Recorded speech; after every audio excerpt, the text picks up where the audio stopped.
Seja bem-vindo, seja bem-vinda a mais uma roda do Psi-Sono.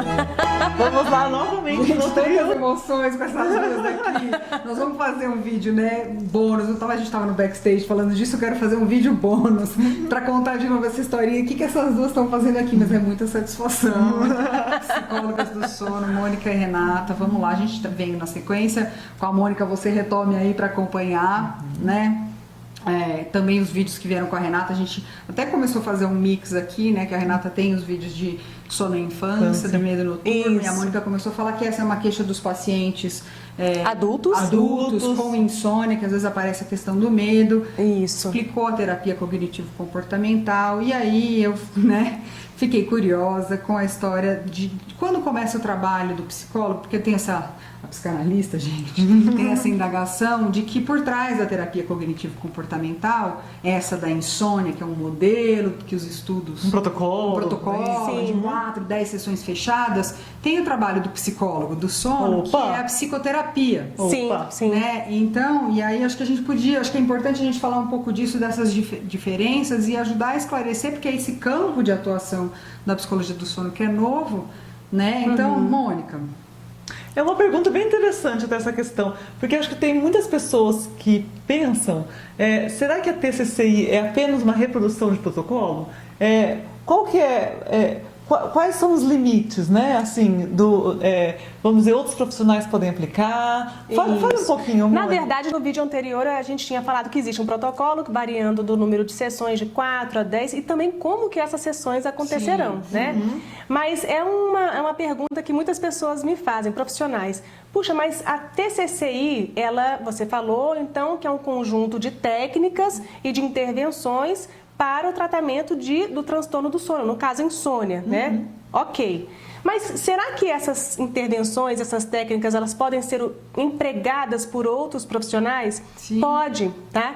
Pode. A questão é que o profissional ele vai ter que estar muito atento. Em primeiro lugar, ele tem que fazer uma boa anamnese, uma boa avaliação do paciente, entender quais serão as intervenções que ele poderá fazer para tratar aquela condição, a insônia, e pode surtir efeito positivo, ou seja, tratar aquela condição. Ok, pode. A gente sabe de alguns estudos sobre enfermeiros, outros profissionais que empregam as teorias, as técnicas, saúde, né? Da TCCI originalmente com sucesso. Ela foi desenvolvida por isso, né? A história é o professor Charles Morin, canadense. Exatamente. Que está na origem dos primeiros protocolos, né? Sim. E outros profissionais, eles foram treinados para isso, né? Treinavam enfermeiros até para fazer pelo telefone. Exato, os surveys, né? Os levantamentos, enfim. Então, isso funciona, mas chega em algum momento que pode acontecer do paciente não evoluir nos resultados. Ele continuar, ou seja, manter algum tipo, né, os sintomas da insônia. Aí sim, aí a gente fala, bom, essas técnicas podem ser aplicadas por outros profissionais treinados, devidamente treinados, mas chega em algum momento que esse trabalho ele precisa ser continuado. O paciente ele apresenta outras demandas, outros problemas de ordem psicológica, né, alguns outros transtornos psiquiátricos, que aí sim é a psicoterapia, né? Ninguém está sem conseguir dormir à toa, né? Normalmente tem um pano de fundo. E é interessante, se a gente for pensar assim, em critério diagnóstico, a insônia é presente em quase todos os transtornos psiquiátricos, né? Nos critérios diagnósticos do DSM, por exemplo, problemas de sono estão em todos, depressão, ansiedade. Transtornos do humor, né? Transtornos psicóticos, com certeza, enfim. Tudo. E aí, torna-se um pouco, não é impossível, mas é um pouco mais difícil.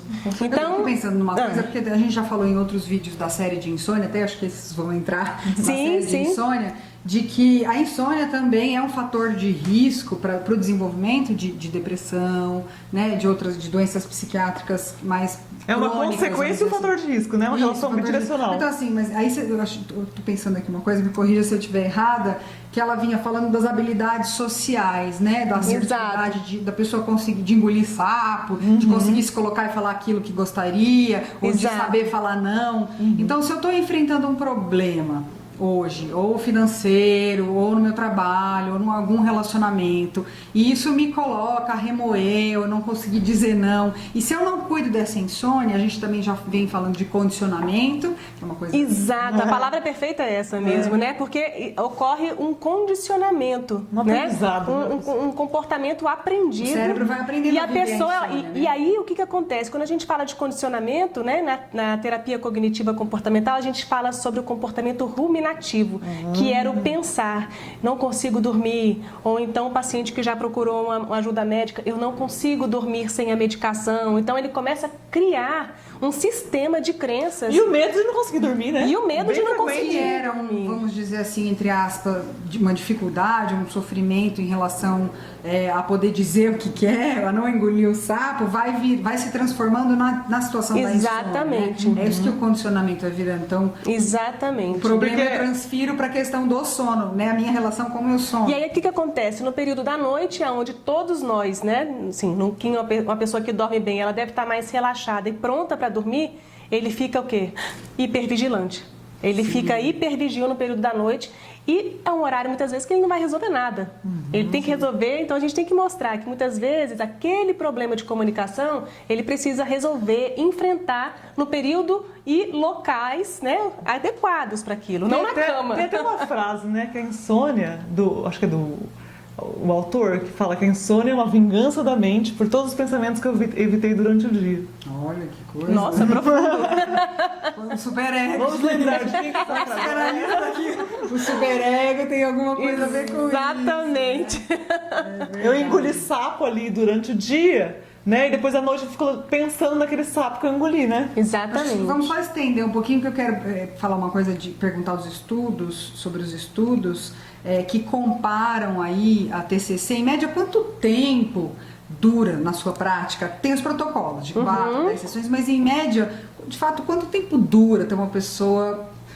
tô bem, vivendo bem. Na minha experiência, assim, eu tenho, digamos assim, eu tento seguir o protocolo, mas as minhas sessões, elas acontecem a cada 15 dias, né? Isso pode variar também, foi o que eu falei no vídeo anterior, tanto o número de sessões quanto o intervalo entre essas sessões. Na minha experiência, na grande parte dos meus pacientes, entre 4 a 5 sessões.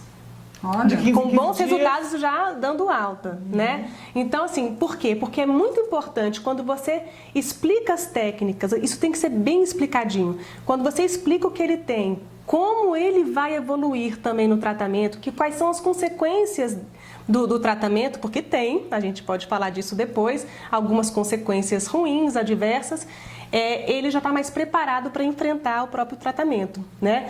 E aí depois, nesse período entre uma consulta e outra, ele percebe que ele precisa perceber melhor como que meu sono está ocorrendo, como que o meu funcionamento durante o dia melhorou. Então isso é importante. Tem tudo a ver com mudanças de hábitos. Totalmente. Também, né, bom, a gente tem muitos assuntos, nós não vamos esgotar isso daqui. Esse trio aqui está apenas começando. Continuamos com as canecas. Vamos continuar aqui. A gente vai abordar outras questões, vamos seguir adiante, mas por favor, né, interaja conosco, mande suas perguntas, porque estamos para sempre com Mônica e Renata no Psisono. A gente vai voltar para falar dessas novidades em mais detalhes. Então, por favor, obrigada por enquanto pela sua participação e, por favor, participe.